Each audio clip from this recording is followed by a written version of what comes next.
The SEC welcomes in two new schools in 2024, Texas and Oklahoma, making the conference 16 teams. Wednesday night, the SEC releasing its full schedule for next season. And among the games to circle, Texas visits Michigan in Week 2 in what could be a national championship game rematch. In Week 5, Georgia visits Alabama in an SEC championship game rematch.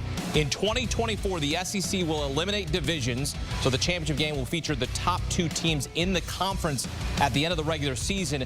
As you take a look at the other notable games on the schedule, SEC teams will play 8 conference games plus one required opponent from the ACC, Big 10, Big 12, Pac-12, which is the Pac-2, or a major independent next season.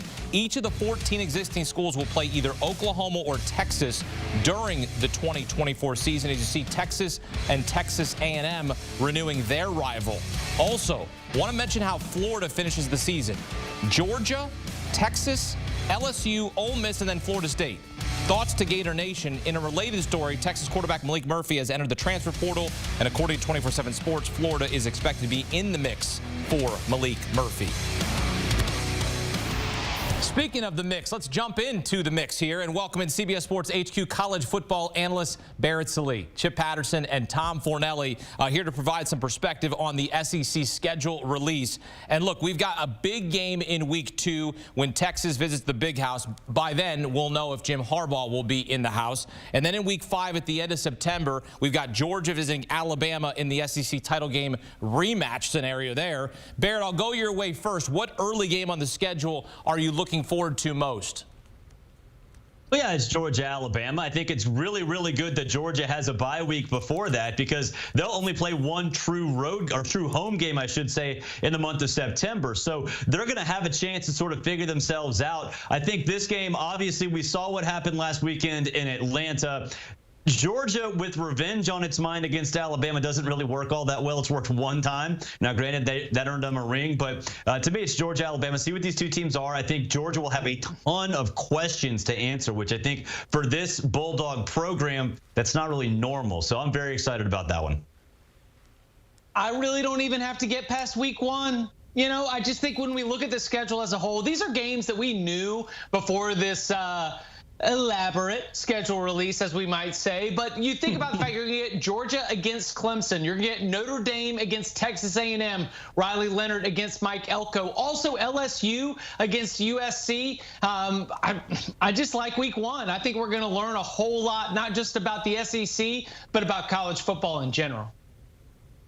Yeah, I'm looking at a couple non-conference games. Akeem, you mentioned one in Week 2. There is the Texas at Michigan game, which, as you said, that could be a rematch of the national title game if things break a certain way. And I don't remember the last time we have seen a rematch of the title game in the following season. But also in Week 3, you have Alabama going on the road to face Wisconsin. And what I like about both of these matchups is, A, they're both on campus, and you rarely have seen in the past SEC teams head north to play road games out of conference. So I love that both Alabama and Texas are taking these chances to play these games, because the one thing about the 12-team playoff format coming is these non-conference games like this, they're kind of like a freebie in that if you win them, you're going to really increase your resume for an at-large if you need one. But also if you lose, it doesn't affect your ability to win the conference title to get that bye. So I'm hoping we see a lot more games like this between these big major programs on campuses instead of at neutral sites. Yeah, Georgia has one home game in the first 5 weeks, albeit that Week 1 matchup is a virtual home game. It's in Atlanta against Clemson, so I guess you can call that two, but it's not at Sanford Stadium. It's not in between the hedges. But there are a lot of Clemson fans that can drive down here, though. True. Clemson's not that far when I think Atlanta, I think Georgia, right? I mean, Atlanta, Georgia. It's not Atlanta. Sure. It's not Clemson, Georgia. It's Clemson, South Carolina. So the virtual home game for the Dogs. Week 7, we get the Red River rivalry as Texas and Oklahoma play against each other for the first time as members of the SEC. Rivalries, men, are what you know make college football so great. Chip, do you think the stakes will be higher in the Red River rivalry now that the Longhorns and Sooners are members of the SEC? I would say that there are two things that lead me to yes. Number one would be the fact that they are entering a conference that is more difficult than the conference that they were in, which is to say that the loser of the Red River rivalry can still think that they would be able to get back into the Big 12 title race. But with the games that are left on the schedule for both Texas and Oklahoma, especially later in the season, I think that a loss in that game that is going to be not devastating, but definitely deflating in terms of your hopes of winning the Southeastern Conference in your first year of membership. But the other piece of this is the expanded 12-team playoff, because, I mean, let's face it, we're looking at the SEC and we're thinking about the 12-team playoff, and we realize there are going to be a couple of bids that go to SEC teams. So if you're a fan of a team in the 16-team SEC, you're thinking, all right, we got to finish what? Top 3, top 4, probably need to pick up a non-con win along the way. And Texas and Oklahoma, given the landscape of the SEC, they might be fighting for one of those at-large bids if they are not in the SEC championship race themselves. So I know October 12th is way too early for us to be talking about elimination games, but at both the conference title and college football playoff race levels, it kind of at least sets the stage for both Texas and Oklahoma. SEC, Big 12, Big 8, SWC, whatever conference they're in, when these two teams play, it's always a big deal. But I do agree with you, Chip. There are some higher stakes on this based on how much more difficult their schedules are going to be going forward to what they face in the Big 12. But what's interesting to me, we just showed the graphic of both of these schedules. We mentioned that Michigan-Texas game. If Texas gets through that game, wins it, and you look at the Oklahoma schedule to start, it's kind of a soft opening. There's a very good chance that both of these teams could be 5-0 going into that game, which if you're the SEC, you're getting these two teams for the first time in your league, the first time they're facing each other in your league. If they're both 5-0, odds are they're both going to be ranked in the top 10 at a minimum. So that is a very nice matchup to get. And I think I wouldn't be surprised if maybe that was part of the thought process about starting the schedules the way that they did. Barrett, what's another game on the schedule you're eyeing?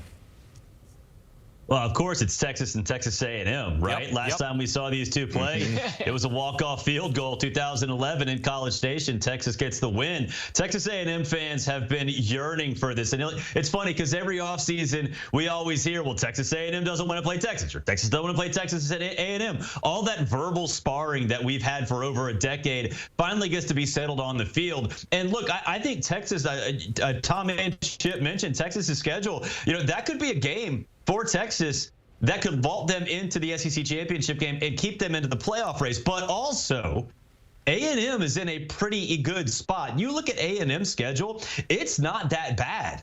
They have a chance to get to it. Look, you have to put this in perspective, right? 1 or 2 losses probably get you into a playoff spot in the SEC, maybe even 3. So Texas A&M can get to that point and maybe a 1 or 2 loss team as well. So not only would you have Texas and Texas A&M renewing that rivalry, but there could be a lot on the line in year 1 of the expanded playoff. Yeah, it will be a lot on the line. But in this scenario, Oklahoma won that game, Texas lost that game. They'd both be in the playoff. There would be a scenario that, and we're going to get to that in a minute. But first, this is really thoughts and prayers, and a shout out to Florida here right now. They finished the season. Here's their opponents: Georgia, Texas, LSU, Ole Miss, and then Florida State. In a related story, Malik Murphy has entered the transfer portal, and according to 24/7 Sports, Florida is expected to be in the mix for Murphy. Tom, would Murphy even make the Gators competitive enough? I don't know. The only thing I'm convinced of at this point is that Billy Napier is not going to survive the 2024 season. When that schedule came out, I'm pretty sure he started updating his resume, because if you look at everything that's going on with the Gators right now, there are not great vibes in Gainesville, and then that schedule is rough because that finish is tough enough as it is. But you look, 2 of the first 3 games against Miami and Texas A&M, there's a very good chance the Gators are 1-2 coming out the gates, and then they have to finish against that gauntlet fighting for their bowl lives. So whether Malik Murphy ends up there or not, it is going to be a very, very difficult 2024 for the Gators. But that's kind of just, the new reality, if you look in the SEC and the Big Ten, with the way that they've expanded and the teams that both leagues have added, there's no more places to hide. Every single schedule is going to have very difficult spots. You are not going to get lucky like, say, Louisville did in the ACC this year and dodge the big dogs. Everybody's going to have their day at some point. It's going to be fun to watch. Barrett, what did Billy Napier do to Greg Sankey? I mean, my Seriously. gosh. I mean, it's pretty. And then in the middle of that, you have UCF, and you know what UCF's going to do if it beats Florida. They're going to claim a state championship, hang a banner, and move on with their day. But, yeah, I mean, year 3 for Billy Napier, there's already a lot to be worried about there. The fans are not happy. I think everybody that's been around that program knows that.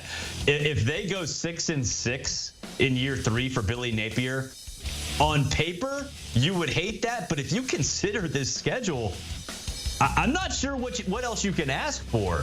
Because, look, I mean, we all know that the transfer portal's open. Malik Murphy, we'll see what he does. There will be plenty of other quarterbacks for Billy Napier to go get.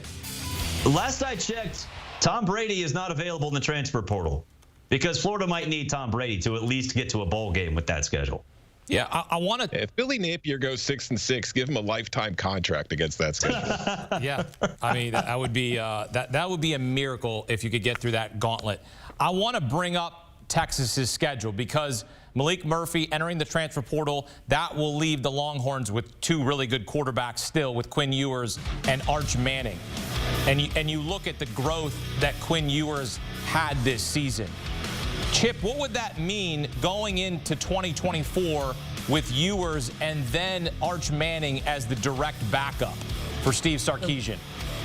The way that Steve Sarkisian has been recruiting all over the field, but specifically at the lines of scrimmage, has been preparing the Longhorns program for this move so that they can arrive and take on an SEC schedule that, honestly, when I'm starting to rank the toughest schedules, Texas is not 1, 2, or 3. I mean, sure, you compare them to what they did in the Big 12, it's a little bit more difficult. But in that final stretch in November, if Texas is in the mix and if it does have a few of those key wins, then I expect the Longhorns, again, like Quinn Ewers back, Arch Manning developing. Who knows what happens in terms of Ewers' future? It's about the lines of scrimmage for me. Offensive and defensive line. Steve Sarkisian, who, of course, spent his time with Nick Saban at Alabama, got an up-close and personal experience to what it really takes in terms of the type of athleticism and physicality to win at the highest levels. That's what he's building right now at Texas. I think he's done it the right way. That's why we've seen the success now. It's why I am a buyer for Texas going in. And, you know, like, I think that when you were talking about the toughest schedules here and the places that are going to be the most difficult, it's Florida, it's Georgia, it's it's the SEC East teams. You get rid of divisions, life gets easier for the West, gets more difficult for the East, and I think that we see this or are reminded of it here on this schedule release night. Yeah, the bottom teams in both the SEC and the Big Ten are going to get eaten up. I mean, that's a fact. We don't even need to play a game of fact or fiction. That's a fact. As you know, the college football playoff will expand to 12 teams starting next season. I have set the live over/under at 4.5 for the number of SEC teams to get invites here. The live, unless you can shift the Dermish book to another number, I've got it 4.5 because I'm going to read right now. There are 6 teams that would be in the playoff. They're in the top 12. In the top 12, we have Texas, Alabama, Georgia, Missouri, Ole Miss, and Oklahoma. That's 6 SEC teams as of next season that would be in the college football playoff. So I'm going to hit the live line of 4.5. Barrett, would you take the over or under for SEC teams in the college football playoff? 4.5 over under. No, I'm going under. You you look back at historically, there's only been a couple years where the SEC would have had 4 teams in the playoff under the format that right now the 4-team playoff is formatted under. So to me, I think if I had to pick them right now, it would be Georgia, it would be Texas, it would be Alabama, and then a wild card. You know, it depends on, maybe it's Oklahoma, maybe it's Ole Miss, but I think 4.5 is way too high. I think the proper line, and I think the bookmakers will adjust the Dermish line as it comes as we get closer to the season, I think it should be 3.5, Hakeem. All right, honestly, that's what our producer went with 3.5. But I just felt a little. I felt like I was getting into it here. There's six teams right now in the top 12. I was just feeling a little bit, and to be quite honest, I wanted to give a better number because that's what Tom and Chip do on the Cover 3 podcast. They scour all the books for the best number, and then they wager on it, which is the smart way to do it. So, Chip, if we're going to move the line back to 3.5, which side would you be on? Over. Yeah, it's 4. Oh, you're going over. 4 is the magic. Yeah. 4 is the magic number right here. And of course, are we talking about 6 and 6, as in 6 automatic qualifiers with 6 at-large, or 5 automatic qualifiers with 7 at-larges? The at-large positions are going to go in mostly to the SEC and the Big Ten. And remember, it's important when we're having this discussion that the Big Ten's growth is also going to really impact these at-large bids, because Oregon, Washington, USC, those are all programs that you would expect that they will start the season looking at a 12-team playoff thinking that they could be in it. You add that into Ohio State, Michigan, Penn State. The Big Ten will have a say in this as well, but I think 4 is the magic number for the SEC in the expanded playoff format. But those at-large positions, I'm expecting almost all of them, whether it's 6 or 7, to be split up between the SEC and the Big Ten. Tom, you're a man of principle. Yeah. So what side do you lay on here?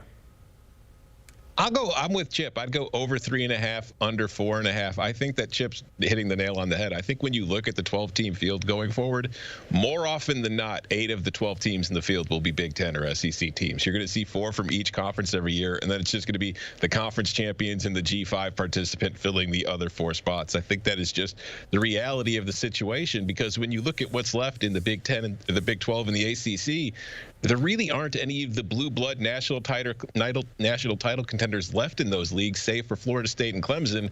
And we all know Florida State and Clemson aren't exactly thrilled to be in the ACC right now with the way that things have been breaking in that department. So I think when you look at this SEC with all these powerhouse programs, you look at the Big Ten, which is adding USC, UCLA, Washington, Oregon. Every single year, the at-larges are going to be coming from both of those leagues. They're just too powerful. Well, they didn't keep out the SEC this year, and they'll never, ever keep the SEC out going forward as the expanded playoff hits 12 teams in 2024. Barrett Sallee, Tom Fornelli, and Chip Patterson here on CBS Sports HQ. Men, thanks as we look forward to another great football season. And look, just because your team didn't make the playoff, don't forget that the regular season matters, okay? It still matters. And for all things college football, check out the Cover 3 podcast. These men will explain why it matters if you didn't already realize it. It's awesome. Chip Patterson, joined by Tom Fornelli, Danny Cannell, Bud Elliott, take you from National Signing Day to the National Championship with in-depth analysis. Every week during the season, you'll get picks against the spread, and loyal listeners will tell you it's one of the best podcasts on the market. You can also watch on YouTube. Scan the QR code on your screen. The Cover 3 podcast. Download and follow today.